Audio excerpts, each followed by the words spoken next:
Et bonjour Nathalie Goulet. Bonjour. Vous êtes sénatrice UDI, vous avez présidé une commission d'enquête parlementaire sur ce sujet de la lutte contre les réseaux djihadistes. Oui. D'abord, une première réaction, que pensez-vous de ces annonces qu'on vient d'évoquer ? Écoutez, ça c'est vraiment très à chaud parce que je crois que le Premier ministre n'a pas fini.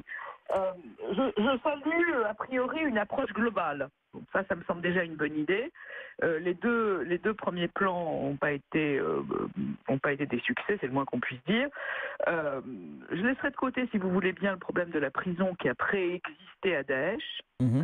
Créer des places pour isoler les détenus et éviter la contagion. J'ai retenu de ce qu'a dit Madame Belloubet à votre micro l'évaluation du niveau de dangerosité. Je crois que cette notion d'évaluation est nouvelle dans les dispositifs et qu'il faudra l'appliquer à toutes les personnes radicalisées qui seront visées par ces dispositifs. C'est très important de pouvoir évaluer. On disait que vous le disiez, c'est le troisième plan en l'espace de 4 ans. Est-ce qu'on tâtonne encore sur beaucoup de sujets autour de ce problème de la radicalisation ? Parce que vous comprenez, il faut à la fois faire une politique globale et en même temps faire du sur-mesure, parce que le parcours de chacun de ces jeunes radicalisés a été différent. Vous avez aussi énormément de convertis, donc chacun a un parcours personnel différent. Donc en même temps, il faut créer un programme global. Jusqu'à maintenant, ça n'a pas existé. Et en même temps, il faut faire du sur-mesure. Donc l'approche pluridisciplinaire est à saluer, c'est ce qu'on demandait déjà depuis longtemps. L'évaluation, très bien, voyons quels outils sont maintenant mis en place.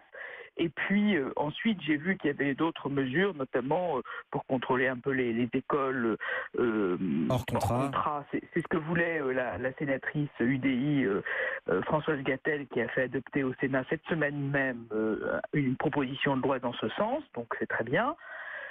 Il y a effectivement toute une série de mesures liées à la prévention, mais justement vous parliez de l'évaluation. Est-ce qu'on détecte aujourd'hui suffisamment bien les individus à risque ? Est-ce qu'on sait le faire ? Ouais, écoutez, je crois que le diagnostic, il est fait et archi fait. Maintenant, ce qu'il faut, c'est coordonner les outils. Je crois que ça, c'est aussi important. Et puis faire appel aux spécialistes de la matière, si vous voulez. Il faut que l'approche soit pluridisciplinaire. Et puis, j'ai aussi entendu que le ministre a annoncé que ces mesures se feraient pas sans l'islam. C'est extrêmement important aussi de pouvoir, avec les communautés musulmanes, de faire un contre-discours au discours de radicalisation. Cette sensibilisation aux thèses complotistes dont parlait Lionel. C'est pas seulement complotiste, aussi un contre-discours religieux. Parce que le problème, il est aussi là. Vous avez quand même, parmi les 19 000 personnes qui sont signalées, beaucoup de convertis, pardon. Et puis, sur Internet, moi, je salue les propositions et l'engagement du Premier ministre, mais il faut quand même savoir que les plateformes ont déjà fait énormément d'efforts, que les contenus litigieux sont déjà retirés au bout de 5 à 6 minutes. Il y a eu un progrès extrêmement important qui a été fait, notamment sous l'impulsion de Bernard Cazeneuve et des négociations avec les plateformes. Mais je voudrais profiter quand même de votre antenne pour vous dire que cette semaine, à la Fashion Show à Milan, la marque Gucci a fait défiler ses modèles avec une reproduction de leur tête coupée sous le bras.